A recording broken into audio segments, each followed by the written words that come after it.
ನಮಸ್ಕಾರ. ನೋಡಿ, ಕುಕ್ಕರ್ ಮುಚ್ಚಳ ಓಪನ್ ಮಾಡಿದ್ದೀನಿ. ಘಮ ಘಮ ಅಂತ ಪರಿಮಳ ಬರ್ತಾ ಇದೆ.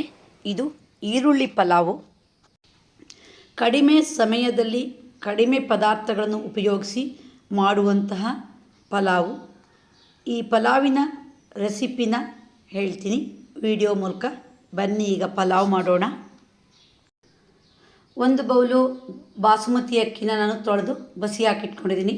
2 ಈರುಳ್ಳಿನ ಉದ್ದುದ್ದ ಸಿಗದಿಟ್ಕೊಂಡಿದ್ದೀನಿ. ಅರ್ಧ ಸ್ಪೂನು ಅಚ್ಚ ಖಾರದ ಪುಡಿ ಇದೆ, 1/4 ಸ್ಪೂನು ಅರಿಶಿನ ಇದೆ, ಚಕ್ಕೆ, ಲವಂಗ, ಏಲಕ್ಕಿ ಇಟ್ಕೊಂಡಿದ್ದೀನಿ, ಕರಿಬೇವಿನ ಎಲೆಗಳು ಇವೆ. ಈಗ ಒಗ್ಗರಣೆ ಹಾಕೋಣ ಬನ್ನಿ. ಒಲೆ ಮೇಲೆ ಕುಕ್ಕರ್ ಇಟ್ಕೊಂಡಿದ್ದೀನಿ. 2 ಸ್ಪೂನು ತುಪ್ಪ ಹಾಗೆ 1 ಸ್ಪೂನು ಕೊಬ್ಬರಿ ಎಣ್ಣೆ ಹಾಕಿದ್ದೀನಿ. ಪರಿಮಳಕ್ಕೆ ಈಗ ಏಲಕ್ಕಿ, ಲವಂಗ ಮತ್ತು ಚಕ್ಕೆನ ಹಾಕೋಣ.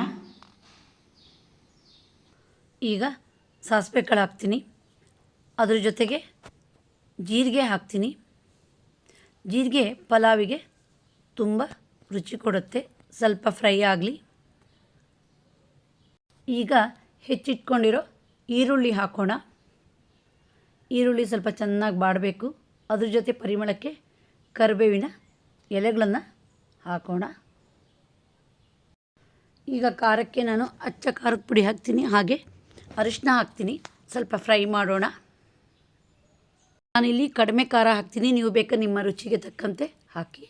ಈಗ ರುಚಿಗಾಗಷ್ಟು ಉಪ್ಪು ಹಾಕೋಣ. ಹಾಗೆ ಸ್ವಲ್ಪ ಚೆನ್ನಾಗಿ ಮಿಕ್ಸ್ ಮಾಡೋಣ. ಈಗ 1 ಬೌಲು ಅಕ್ಕಿಯ ಅಳತೆಗೆ 2 ಬೌಲಷ್ಟು ನೀರು ಹಾಕೋಣ. ಸ್ವಲ್ಪ ಚೆನ್ನಾಗಿ ಮಿಕ್ಸ್ ಮಾಡೋಣ. ಹಾಗೆ ಕುದಿಯಕ್ಕೆ ಬಿಡೋಣ.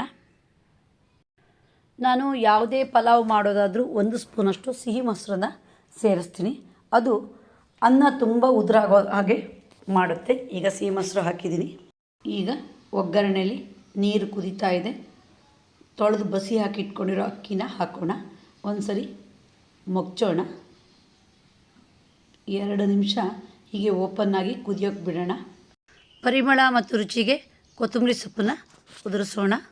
ಒಂದು ಸರಿ ಎಲ್ಲವನ್ನು ಚೆನ್ನಾಗಿ ಮೊಗ್ಚೋಣ. ಹಾಗೆ ಕುಕ್ಕರ್ ಮುಚ್ಚಿ ವೆಯ್ಟ್ ಹಾಕೋಣ. 2 ವಿಷಲು ಕೂಗ್ಸೋಣ. ಪಲಾವ್ ಬೆಂದಿದೆ. ಕುಕ್ಕರ್ ಮುಚ್ಚಳ ಓಪನ್ ಮಾಡಿದ್ದೀನಿ. ನೋಡಿ ಎಷ್ಟು ಉದುರಾಗಿದೆ ಅಂತ. ತುಂಬ ರುಚಿಯಾಗಿರುತ್ತೆ. ನಂಚ್ಕೊಳ್ಳೋಕ್ಕೆ ಮೊಸರು ಬಜ್ಜಿ ಏನೂ ಬೇಡ, ಹಾಗೆ ತಿಂದುಬಿಡ್ಬೋದು. ಊಟದ ಬಾಕ್ಸು ತೊಗೊಂಡು ಹೋಗೋರಿಗೆ ಹಾಗೆ ಜರ್ನಿ ಮಾಡೋರಿಗೆ ಇದು ಬೆಸ್ಟು. ಸ್ವಲ್ಪನೂ ಗಂಟಲು ಸುಡಲ್ಲ, ಬಾಯಾರಿಕೆ ಆಗೋಲ್ಲ. ನೋಡಿದ್ರಲ್ಲ, ರುಚಿಯಾದ ಈರುಳ್ಳಿ ಪಲಾವನ್ನು ಅತಿ ಕಡಿಮೆ ಸಮಯದಲ್ಲಿ ಹೇಗೆ ಮಾಡೋದು ಅಂತ. ನೀವು ಒಮ್ಮೆ ಟ್ರೈ ಮಾಡಿ ಇದರ ರುಚಿಯನ್ನು ಸವಿಯಿರಿ.